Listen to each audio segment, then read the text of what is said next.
ibang diskarte bilang Plan B.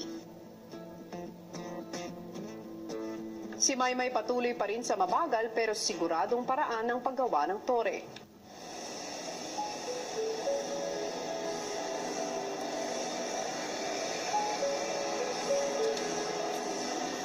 Sige lang, habang ginagawa natin ito, mag-iisip tayo. Kasi walang ginagawa. Naumpisa na natin yung ganung manual. Mga nasa 2. Pag gano'n na tayo. Sa 2 na tayo, boy. Sila Makoy nag-isip ng paraan para gumawa ng matibay na tore. Ang problema kasi natin, di ba, magtanggal? Sabay tayo magtanggal. 1, 2, 3. Bakit magulo yung baba? Okay. Yung taas. Try mo nga ulit. Masira lang. Hindi, marami kasi. Ito yung pinaka-safe na, pinaka-malinis pala na way. Ganun yan, di ba? 1, 2, 3. Ganun mo na yun. Pag may dagan. Pasimple ring nagbigay ng opinyon si Makoy sa ginagawang 3-foot tower ni Tanner. Kasi paggawa ng building kasi, di naman talaga isang baksakan. Unti-unti naman talaga kasi yun eh. Diba? Tama nga yung ginagawa ng natin ko. Kasi gagawa ka ng building, ililipat mo. Sa National Geographic ko na napanood yung bahay nililipat na.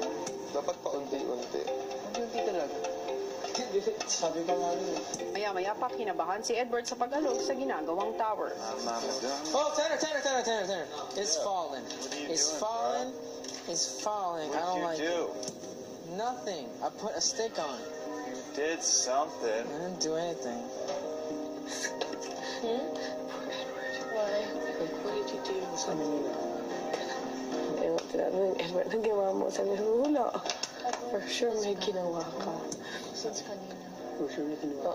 For sure may ginawa ka. Tawang bintang. It wasn't leaning like a minute ago. I didn't change anything. I didn't touch anything. I put on a stick and it just went too much. But just look at the base for a second. Look at this. Look how much is sticking out. All this weight is making it tip.